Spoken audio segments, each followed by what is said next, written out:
Single dad saw mom and baby digging through trash on Christmas Eve. The truth left him speechless.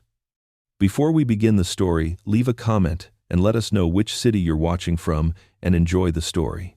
The sound of glass breaking in the alley made Marcus Chen stop dead in his tracks, his 7-year-old daughter's mittened hand warm in his. It was Christmas Eve, 9:47 p.m. in downtown Seattle, and the temperature had dropped below freezing. They were walking back from the church service, the one Marcus forced himself to attend every year, even though faith had become complicated since losing Sarah. But that sound, followed by a thin, desperate cry of a baby, made every instinct in his body go on high alert. Before we continue, please share where in the world you're watching from tonight. We love knowing how far these stories of hope travel, especially on Christmas Eve. "Daddy, what was that?" Lily whispered, pressing closer to his leg, her breath forming little clouds in the December air. Marcus hesitated. The smart thing would be to keep walking. It was late, it was cold, and whatever was happening in that alley beside the closed restaurant wasn't their business. But the baby's cry came again, weaker this time, and something in his chest twisted. Sarah would have already been moving toward that sound. Sarah always moved toward people who needed help. "Stay right behind me, sweetheart," Marcus said quietly, guiding Lily toward the alley entrance. "Hold my hand tight." The sight that met them made Marcus's breath catch. A young woman, maybe 25, was kneeling beside an overturned dumpster, frantically gathering scattered items back into a torn garbage bag. Her thin coat was ripped at the shoulder, revealing a flannel shirt underneath. But it was the baby strapped to her chest in a makeshift carrier made from what looked like cut-up blankets that made Marcus's heart stop. The infant couldn't have been more than 3 months old, bundled in layers but still exposed to the brutal cold. The woman looked up at their approach, and Marcus saw terror flash across her face. She pulled the baby closer, scrambling backward until she hit the brick wall. Her eyes were hollow with exhaustion, her cheeks chapped from cold, and what Marcus recognized as tears. Days of tears. "Please," she said, her voice cracking. "We're not doing anything wrong. The restaurant throws out fresh food at closing. It's still good. It's still sealed. Please don't call anyone." Marcus raised his hands slowly, the universal gesture of meaning no harm. "We're not calling anyone. We heard the glass break, and the baby. We just wanted to make sure you were okay." A bitter laugh escaped her throat, fogging in the cold air. "Okay? Do we look okay?" She gestured at herself, at the scattered food containers she'd been collecting, at the baby who'd started crying again, a thin, hungry wail that seemed to echo off the alley walls. Marcus took a step forward, and she flinched. "What's your baby's name?" he asked gently. The woman's composure cracked slightly. "Emma. Her name is Emma. She's 11 weeks old. And you? Does it matter?" "It does to me." She studied his face for a long moment, perhaps seeing something there that made her shoulders drop slightly. "Julia. I'm Julia. I'm Marcus. This is my daughter Lily." He felt Lily peek out from behind him, her natural curiosity overcoming her fear. "Julia? When's the last time Emma had formula?" Julia's face crumpled. "This morning. Half a bottle. I've been trying to stretch it, but..." She stopped, her jaw clenching as if angry at herself for revealing even that much. Marcus looked at the young mother, really looked at her. She was wearing men's work boots, too large for her feet. Her hands were red and swollen from the cold. The baby carrier was ingeniously constructed but made from what was clearly salvaged material. Everything about the scene spoke of someone who'd been fighting to survive far longer than anyone should have to. "Lily," Marcus said quietly, not taking his eyes off Julia. "Remember what Mommy always said about Christmas Eve?" Lily nodded solemnly. "That it's when miracles happen to people who need them most." "That's right, baby." Marcus slowly reached into his wallet, pulling out the $100 bill he kept for emergencies. "Julia, there's a 24-hour pharmacy 2 blocks from here. They sell formula." Julia stared at the money like it might disappear. "I can't. I don't take charity. It's not charity. It's Christmas Eve, and one parent helping another. Sarah, my wife, she would never forgive me if I walked away from a baby who needed formula." Your wife. She died 2 years ago. Cancer. Marcus said it simply, factually, the way he'd learned to say it without completely falling apart. She was 8 months pregnant. The alley went quiet, except for Emma's soft whimpering. Julia looked at Marcus, then at Lily, who was now fully visible, wearing her pink winter coat that Sarah had bought the week before her diagnosis, back when they thought they'd have 2 daughters to bundle up against Seattle winters. I don't need your pity, Julia said, but her voice had lost its edge, replaced by something raw, more desperate. It's not pity, Marcus said firmly. It's recognition. I know what it's like to feel like you're drowning while everyone else is celebrating. I know what it's like to pretend everything's fine for your kid when inside you're screaming. Julia's arms tightened around Emma. The baby had stopped crying, falling into that dangerous quiet that comes when babies don't have the energy left to demand what they need. Daddy. Lily tugged on his coat. Emma's lips looked purple. Marcus's paramedic training from his army days kicked in. Purple lips meant hypothermia was setting in. Julia, we need to get Emma warm. Right now. My car is around the corner. Please. I don't get in cars with strangers. Then don't do it for you. Do it for Emma. Look at her, Julia.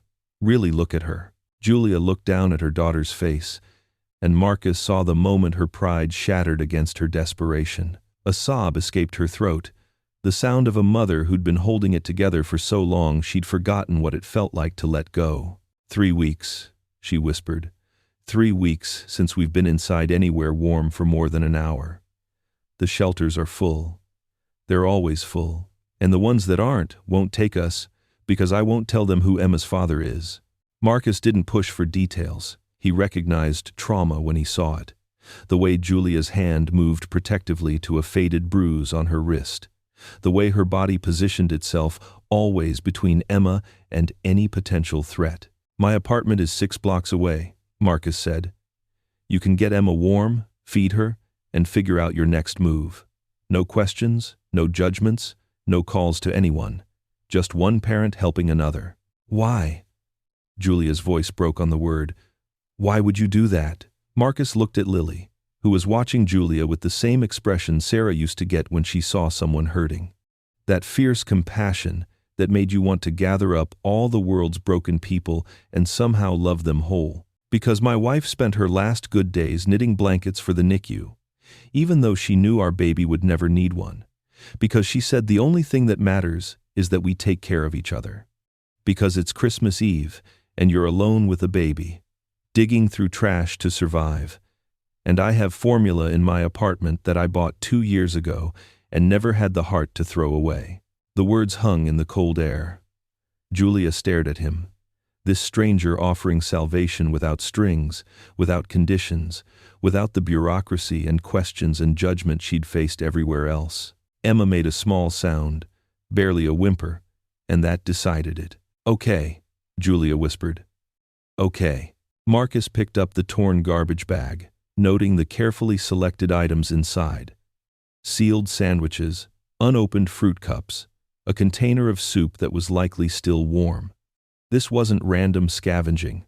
This was strategic survival by someone who'd learned exactly when each restaurant threw out their still edible food. The walk to Marcus's car was surreal. Lily held Julia's free hand without being asked, chattering about her school Christmas pageant where she'd played an angel. Mommy was supposed to make my wings, but Daddy did it instead. They were lopsided, but Mrs. Henderson said they were perfect, because real angels probably don't have perfect wings either. Julia listened, her eyes darting constantly, checking for threats, escape routes, the habits of someone who'd learned the hard way that safety was always temporary. Marcus's car still had Lily's car seat in the back, and next to it, the infant carrier they'd installed the week before Sarah's diagnosis, when they thought their biggest worry would be picking the right name for their second daughter. I have an infant seat, he said quietly. If you want to put Emma in it, it's safer than— I don't let her go, Julia interrupted. I never let her go. She stays with me. Marcus nodded. He understood that too, the fierce need to hold tight to what remained. Then you both sit in the back with Lily.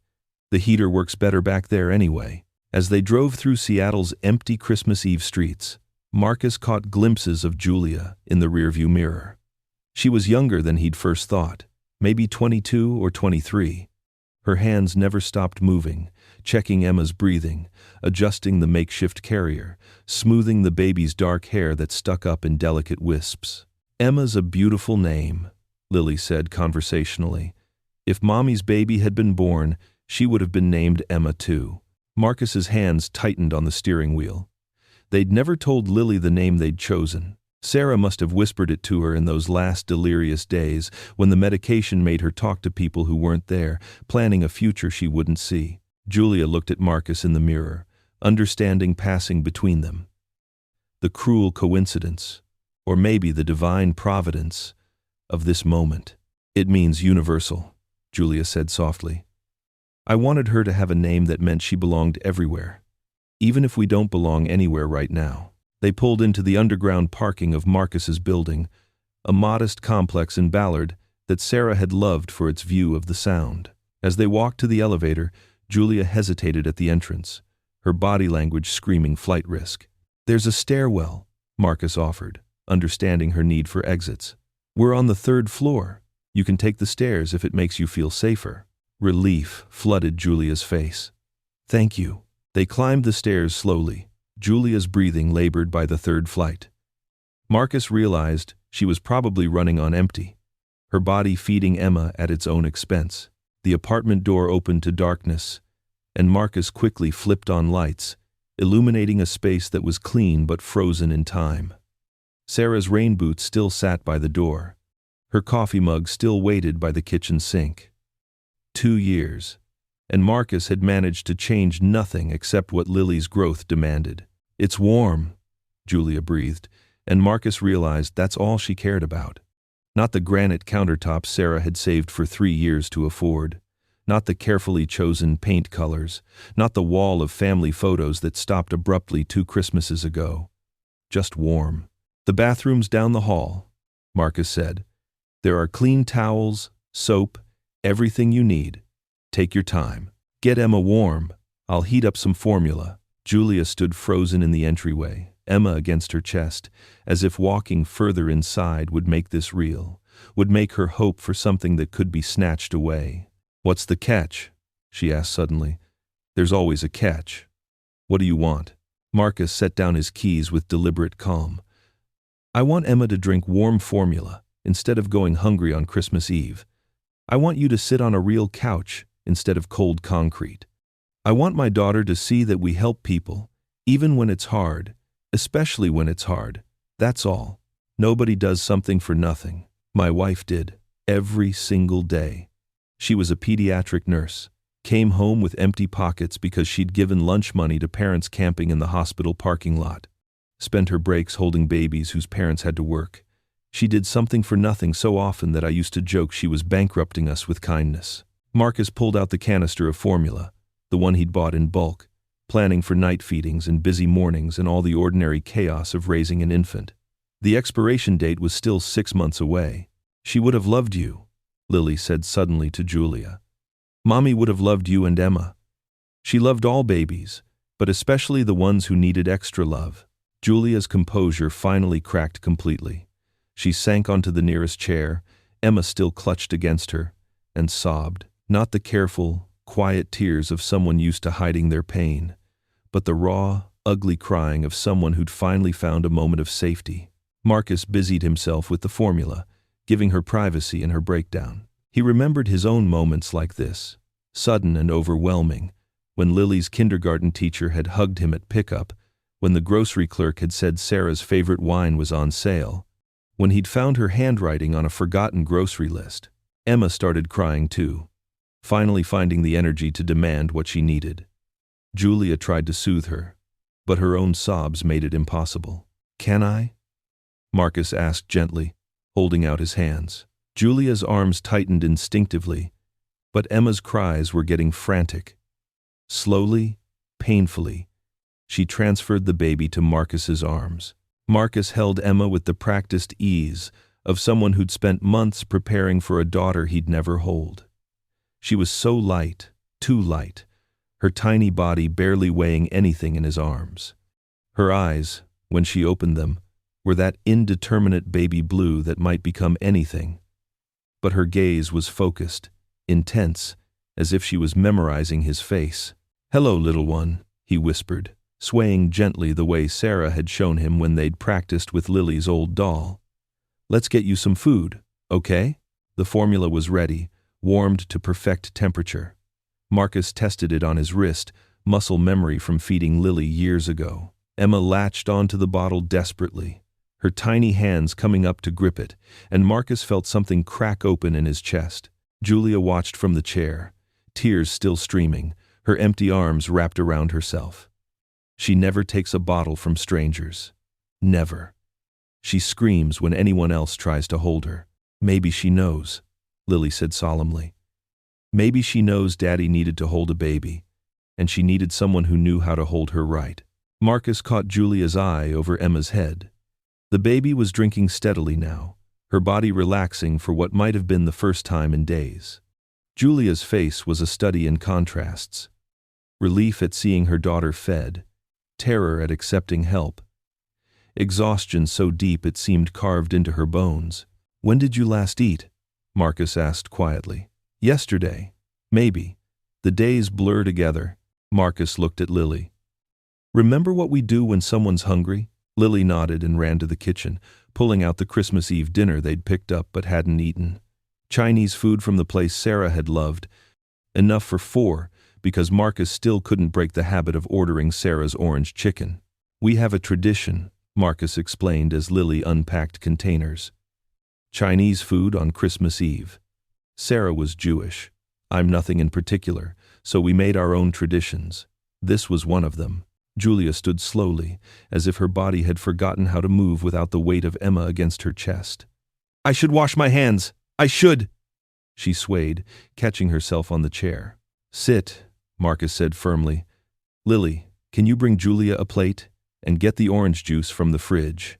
They arranged themselves awkwardly around the living room, Julia on the couch with a plate balanced on her knees, Marcus in the armchair, still feeding Emma, Lily cross-legged on the floor, chattering about everything and nothing. "Why were you in the alley?" Lily asked suddenly, with the blunt curiosity of 7-year-olds. "Lily," Marcus started. "It's okay," Julia said quietly. She took a bite of lo mein, closed her eyes as if tasting food for the first time. "I was looking for dinner for tomorrow, for Christmas. I wanted Emma's first Christmas to have something special, even if we're—" She stopped. "Even if you're what?" Lily prompted, not unkindly. Julia set down her chopsticks. "Even if we're homeless." "There, I said it. We're homeless. On Christmas Eve, I'm a homeless mother who can't even feed her baby without digging through trash." The shame in her voice was so heavy it seemed to fill the room. Marcus recognized it. The crushing weight of failing at what society said you should be able to do. Provide, protect, succeed. "You're not homeless," Lily said firmly. "You're just between homes. That's what Daddy said when we had to leave our old house after Mommy died and the medical bills were too much." Marcus winced.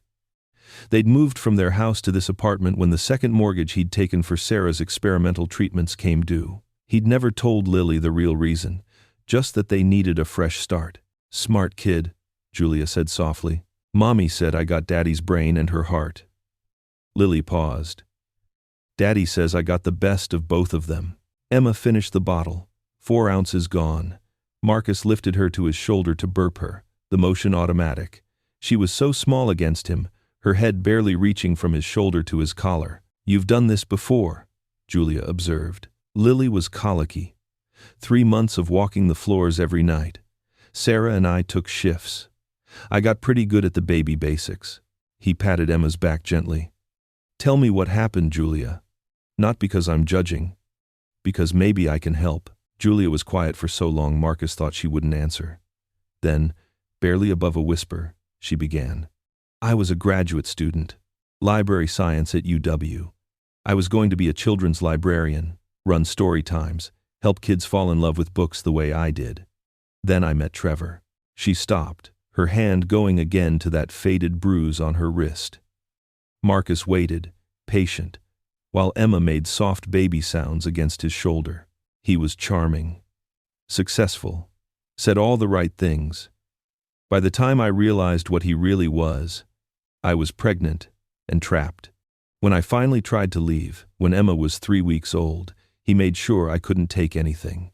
Emptied my accounts, called my employer with lies, got me evicted. Said if I contacted anyone, if I tried to get help, he'd take Emma. He has lawyers, connections. I have nothing. You have Emma, Lily said fiercely. That's not nothing. Julia looked at this 7-year-old defender, and something in her face softened. You're right. She's everything. Marcus stood carefully, Emma asleep on his shoulder. Julia, there are resources that require documentation, addresses, court hearings where he'd find me. I've tried. Every shelter wants information that would create a paper trail leading right back to him, so we stay invisible. We stay safe. Marcus understood now. The terror wasn't just about poverty, it was about visibility. Every system designed to help required you to be in the system, findable, trackable. What if, he said slowly, you could stay here tonight? Just tonight. No papers, no questions, no trail. Just somewhere warm and safe for Christmas. Julia's whole body tensed. I couldn't. The couch pulls out. There are more blankets than 2 people could ever need because Sarah was always cold during chemo. There's formula, food, hot water. Emma needs this, Julia. You need this. Daddy's right, Lily added. And tomorrow's Christmas. Nobody should be alone on Christmas. That's another one of Mommy's rules. Julia looked between them, this strange father-daughter pair, offering sanctuary without conditions. Why do you trust me? I could rob you. I could be lying about everything. Marcus smiled sadly. Because I recognize grief, Julia. I recognize what it looks like when someone's lost everything. And because Emma trusts you, and babies are excellent judges of character. Emma chose that moment to sigh contentedly in her sleep, a tiny sound that somehow sealed the decision. Just tonight, Julia whispered. Just so Emma can be warm on Christmas. They spent the next hour in quiet preparation.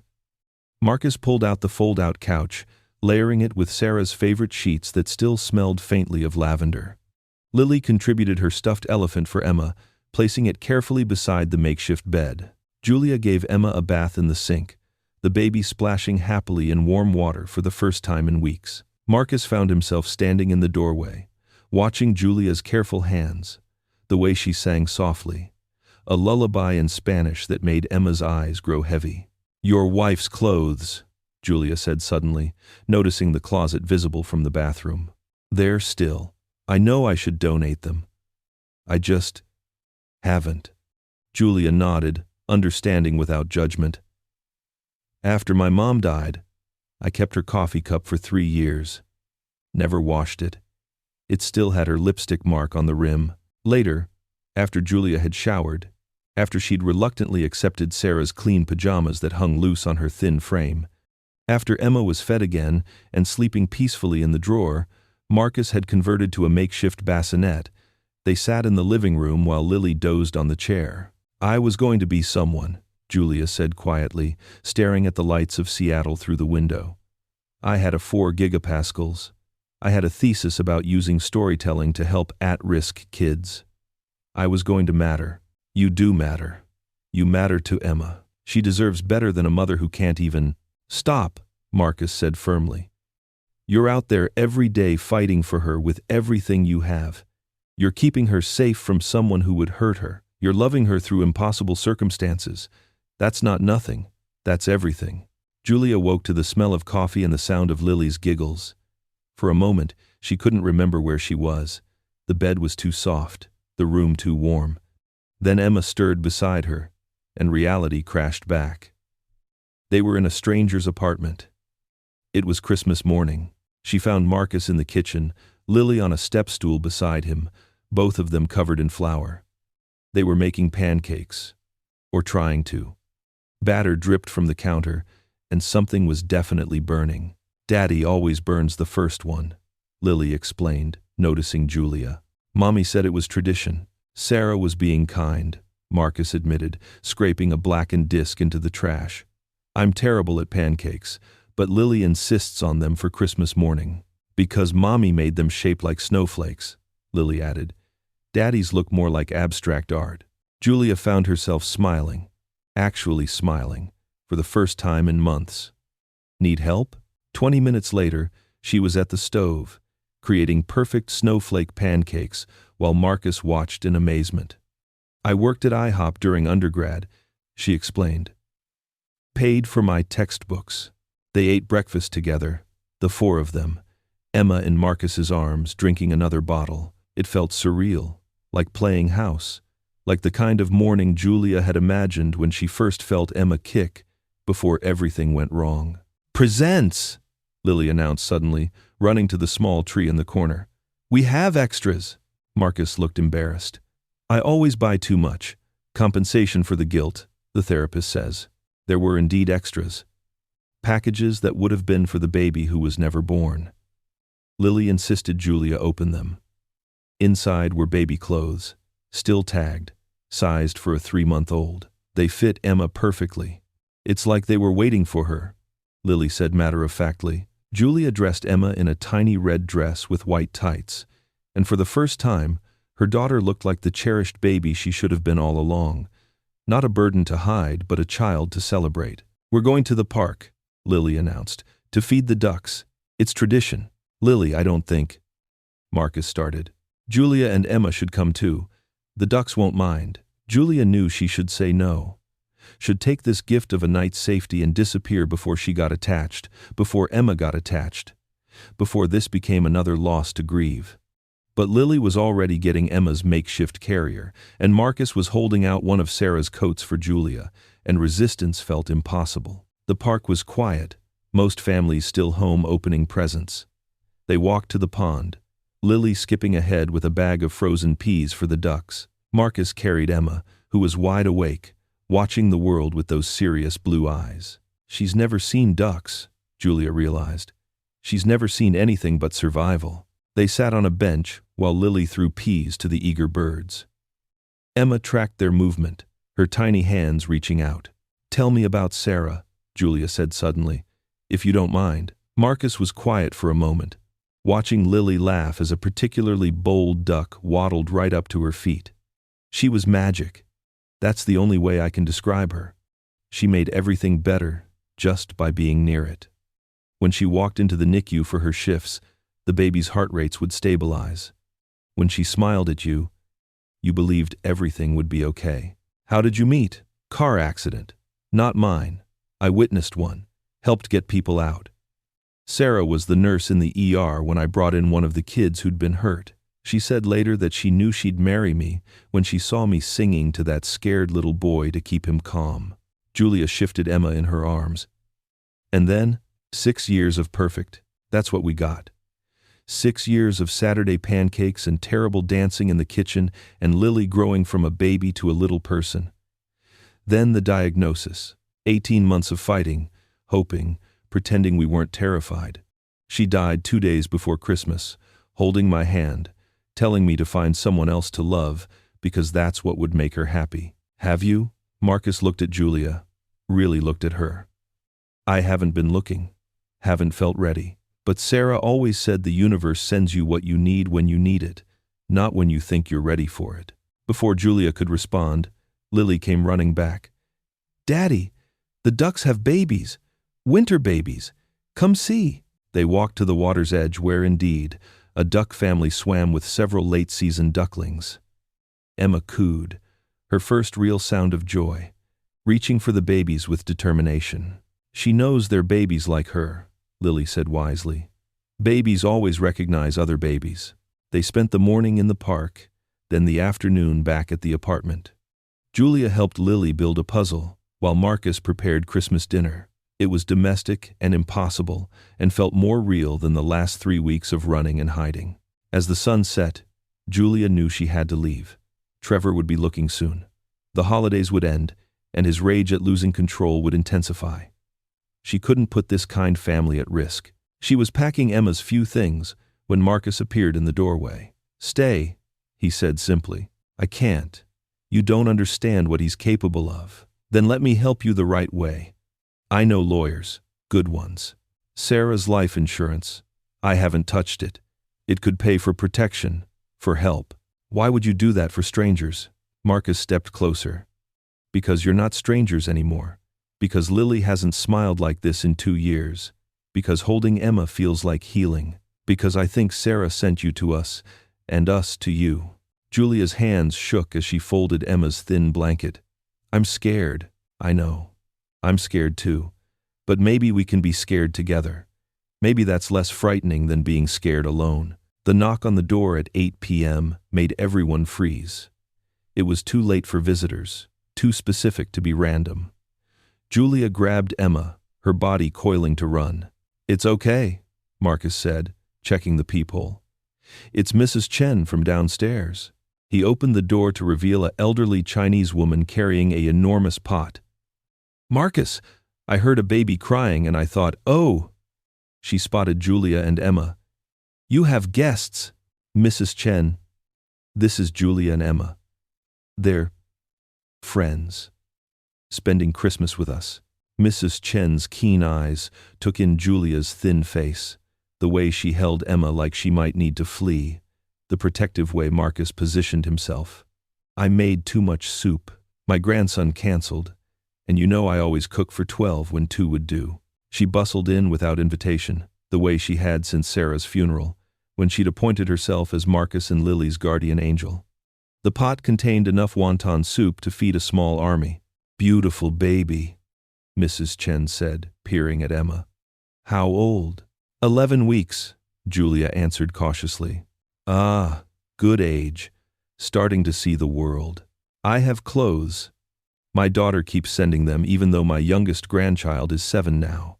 You wait. Before Julia could protest, Mrs. Chen was gone, returning minutes later with 2 bags of baby clothes, diapers, and formula. My daughter owns a baby store. These are samples. They take up too much room in my apartment. Julia's eyes filled. I can't. You can and you will. Babies don't care about pride. They care about warm clothes and full bellies. Mrs. Chen patted Julia's cheek with a weathered hand. I was young once, alone with a baby in a new country. I remember. We help each other. That's how we survive. After Mrs. Chen left, with promises to bring breakfast tomorrow, Julia sat surrounded by the bounty, crying quietly. Why is everyone being so kind? Because that's what people do when you let them, Marcus said. Because most people want to help. They just need the opportunity. That night, as they tucked Lily into bed, she grabbed Julia's hand. Are you staying? Forever? Julia looked at Marcus helplessly. I don't know, sweetheart. I think you should. Daddy needs someone to help him not burn pancakes. And Emma needs a big sister to teach her things. And you need us because everyone needs someone. After Lily fell asleep, Julia and Marcus sat in the living room, Emma sleeping between them on the couch. The Christmas lights twinkled, creating shadows that felt safe rather than threatening. I haven't told you everything, Julia said quietly. Trevor isn't just controlling. He's dangerous. He has connections to people who hurt people. If he finds me, then we'll face it together. Sarah's brother is a federal prosecutor. Her best friend runs a domestic violence shelter with security that rivals Fort Knox. We have resources, Julia. Let us help. What if he hurts Lily? Or you? Marcus looked at Emma's sleeping face. What if we let fear of what might happen stop us from what should happen? Sarah would say, that's no way to live. 3 days after Christmas, the call came. Julia's phone, the one she'd kept turned off, had 17 messages when she finally checked it. Trevor's voice escalated from controlled fury to naked rage across the recordings. He knows I'm in Seattle, she whispered, hands shaking. Someone saw me at the shelter last week. Marcus immediately called Sarah's brother, Daniel. Within 2 hours, they were in a lawyer's office, filing emergency protective orders and custody documentation. Daniel had brought another lawyer, one who specialized in cases like Julia's. We can protect you. The lawyer, Amanda, said firmly. But you need to tell us everything. Every threat, every incident, Every piece of evidence. For 3 hours, Julia spoke. Marcus heard it all. The isolation, the financial control, the escalating violence during pregnancy, the night she ran with a 2-week-old Emma when Trevor had held a knife to her throat for crying too much. By the end, Amanda's expression was steel. We're going to bury him legally. But first, we need to keep you safe. They moved Julia and Emma into Marcus's apartment officially, with security measures Daniel arranged. Marcus turned the guest room into a nursery, Lily helping to arrange Emma's few toys on the new shelves they'd bought. Days turned into weeks. Julia started helping Marcus with his work-from-home consulting business, her analytical mind perfect for the data organization he'd been struggling with. Emma grew, her cheeks filling out, her eyes turning the same green as Julia's. The legal battle was brutal but brief. Trevor had made mistakes, threatening texts he thought were deleted, financial fraud that left trails. When he showed up at Marcus's building, violating the protective order, he was arrested. The security footage of him screaming threats became evidence that sealed his fate. 6 weeks after Christmas Eve, a judge granted Julia full custody and a permanent protective order. Trevor was facing federal charges for the financial crimes, state charges for assault. He wouldn't be near them for years, possibly decades. That night, as they celebrated quietly with Chinese takeout, their tradition now, Julia looked at Marcus across the table. "I need to tell you something." Marcus tensed, fearing she would leave now that she was safe. "I'm falling in love with you," she said simply. "With this life, with what we're building, and that terrifies me more than Trevor ever did." Marcus reached across the table, taking her hand. "I fell in love with you the moment you trusted me with Emma. Every day since has just confirmed what I knew that night. You were meant to walk into our lives." "What about Sarah?" "Sarah would be planning your wedding to me already. She'd say, I was an idiot if I let you walk away. She'd say love isn't finite, that hearts expand, that Emma needs a father, and Lily needs a mother, and we need each other." Julia stood, walked around the table, and kissed him. It was their first kiss, tasting of hope, and General Tso's chicken, and the promise of tomorrow. Spring came slowly to Seattle, cherry blossoms blooming as Emma learned to crawl. She was a determined baby, pulling herself toward whatever caught her attention, usually Lily, who'd become the center of Emma's tiny universe. Julia had enrolled in online courses to finish her degree. The university, once they learned her situation, had been accommodating. She studied while Emma napped, Marcus bringing her coffee and encouragement in equal measure. The adoption papers sat on the kitchen counter for weeks before Marcus found the courage to bring them up. "I want to be Emma's legal father," he said one evening as they watched the girls play. "If something happens, if Trevor somehow, I want to be able to protect her." Julia's eyes filled. "You already are her father," she said Dada yesterday when you walked in. Her first word. "She did? She did," I cried. Then I realized, that's exactly right. You're the one who held her first bottle. You're the one who walks her to sleep when she's fussy. You're the one teaching her that men can be gentle and good. The adoption was finalized in May. The same judge who'd protected them from Trevor smiled as she declared Marcus Emma's legal father. Lily insisted on making a speech about how now she officially had a sister, and everyone better remember that. But there was something else growing between them, beyond the careful partnership of trauma survivors. It was in the way Julia laughed at Marcus's terrible dad jokes, the way he brought her flowers every Friday because that's when she'd first smiled at him. It was in their late-night conversations about books and dreams, about the future they were building brick by careful brick. One evening in June, as they sat on the balcony watching the sunset over the Sound, Emma asleep in her carrier and Lily reading inside, Marcus pulled out a small velvet box. "It was my grandmother's," he said quietly. "Sarah never wore it. She preferred simple bands. It's been in my drawer for 15 years.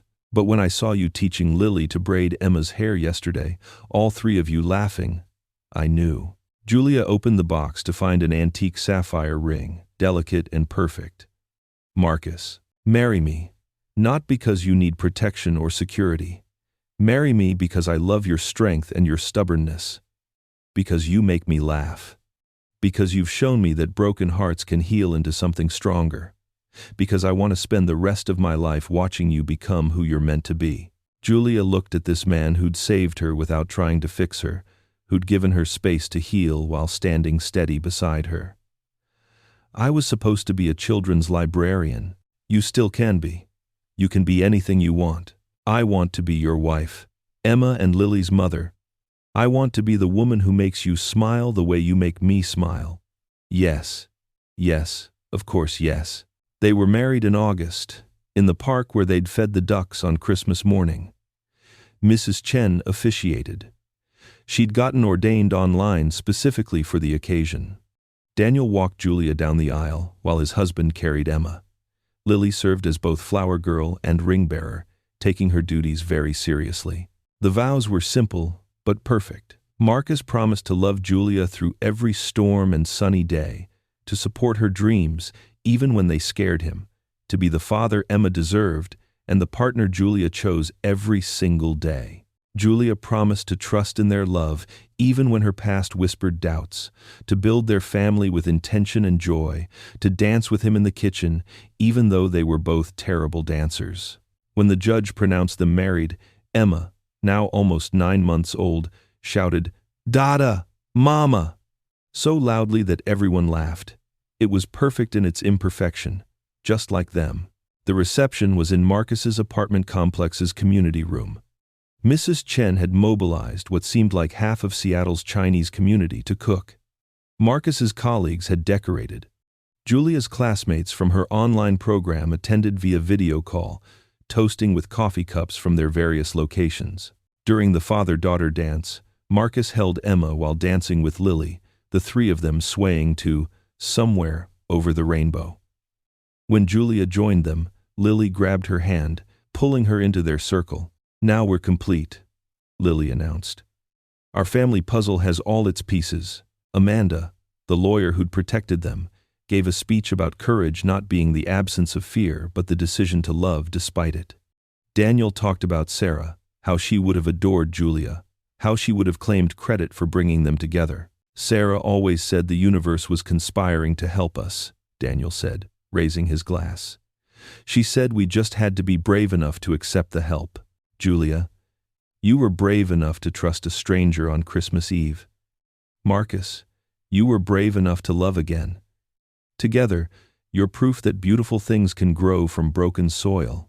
As the evening wound down, Trevor's name was never mentioned. He'd pled guilty to avoid trial, accepting 15 years in federal prison. Julia had attended the sentencing, Marcus beside her, needing to see the door close on that chapter. When the gavel fell, she'd walked out of the courthouse and never looked back. Now, watching Marcus help Emma take her first wobbling steps between chairs while Lily cheered, Julia understood that this was what healing looked like. Not the absence of scars, but the presence of joy despite them. Mrs. Chen appeared beside her. "You know what Sarah told me once? Right before the end?" Julia shook her head. She said Marcus would need someone who understood that love wasn't about perfection, but about showing up. Someone who'd appreciate what they built together because she knew what it was like to build from nothing. She described you, Julia, before you even existed in his life. That night, in their apartment, their home. As the girls slept and the city hummed below, Marcus and Julia stood in the kitchen where it all began. "Thank you," Julia whispered, "for stopping that night, for seeing us, for being brave enough to care. Thank you for trusting me, for walking into our lives with your beautiful daughter and your broken heart and your fierce love, for choosing us." 5 years later, on Christmas Eve, the Chen Mitchell family walked through downtown Seattle. Lily, now 12, held the hand of her 3-year-old brother, Thomas, while Julia pushed the stroller with baby Sarah, 6 months old, and babbling happily. Emma, 5.5, rode on Marcus's shoulders, pointing out Christmas lights with the authority of someone who owned the whole city. They passed the alley where it all began, now bright with decorative lights from the restaurant's renovation. Julia paused, remembering the desperate woman she'd been, digging through trash, certain her life was over. "Why are we stopping, Mama?" Emma asked from her perch. "Just remembering something, sweetheart. A good something or a bad something." Julia looked at her daughter, confident, loved, secure in a way Julia had never imagined possible. Both, baby. Sometimes the worst moments lead to the best ones. They continued to the Christmas Eve service, the same one Marcus had been leaving 5 years ago. The church was warm and full of families. As they settled into a pew, Emma whispered loudly, "Is this where Daddy found us?" "Close enough," Marcus whispered back. During the service, when they asked for testimonies of hope, Julia surprised herself by standing. 5 years ago tonight, I was at rock bottom, homeless with a baby, digging through trash, certain I'd failed at everything that mattered. A stranger stopped to help, not because he had to, but because he chose to see our humanity when I'd forgotten it myself. She looked at Marcus, who was trying not to cry. That stranger became my husband. His daughter became my daughter. My daughter became his. We built a family not from perfection but from the decision to help each other, one day at a time. Some people might say, Marcus saved me that night. But the truth is, we saved each other. He was drowning in grief. I was drowning in despair. Our daughters, the ones we had and the ones we'd make together, they were the life preservers that kept us afloat until we remembered how to swim. After the service, a young woman approached them. She was thin, holding a baby, her eyes hollow with the kind of exhaustion Julia recognized. "Excuse me," she said hesitantly. "I heard what you said. I'm in a situation. I don't know what to do." Julia looked at Marcus. He was already reaching for his wallet, but Julia stopped him. She pulled out a card. Her card, from the nonprofit she now ran for women escaping domestic violence. "Call me tomorrow," Julia said. "Tonight, take this." She handed the woman cash, but more importantly, she handed her hope. "It gets better. I promise you, it gets better. You just have to be brave enough to accept help." As they walked home, snow beginning to fall, Emma asked, "Are we helping that lady like Daddy helped us?" "Yes, baby," Julia said, "because that's what people do. They help each other. Is that our family rule?" Marcus lifted Emma from his shoulders, holding her close. "That's our family rule. We help. We show up. We choose love even when it's scary." Later, after the children were asleep, Marcus and Julia stood in their kitchen, the same one where Emma had her first warm bottle, where Julia had first felt safe, where they'd fallen in love over burnt pancakes and perfect snowflakes. "No regrets?" Marcus asked, pulling her close. "Only one," Julia said, and he tensed. "I wish I'd met you sooner. I wish we'd had more time. We have now. We have tomorrow. We have always." Outside, the snow continued to fall on Seattle, covering the city in fresh white. In the alley where they'd met, the lights twinkled like stars. And somewhere in the city, another single parent was struggling, but perhaps, because of Julia's words, holding on to hope that strangers could become family, that Christmas Eve could bring miracles, that love could grow from the most broken ground. If this story reminded you that angels sometimes come disguised as desperate mothers, that fathers can be born from compassion rather than blood, that families are built from courage and choice and showing up even when you're scared, then share this story. Subscribe for more tales that remind us that the worst moments of our lives might just be the doorway to the best. Remember this: love doesn't always arrive when you're ready. Sometimes it shows up when you're at rock bottom, holding a baby, with nothing to offer but broken pieces. And sometimes that's exactly enough. Sometimes broken pieces, when fitted together with gentle hands and patient hearts, create the most beautiful mosaics. Every Christmas Eve, look for the angels in alleys. Be the stranger who stops. Choose to see humanity in desperation.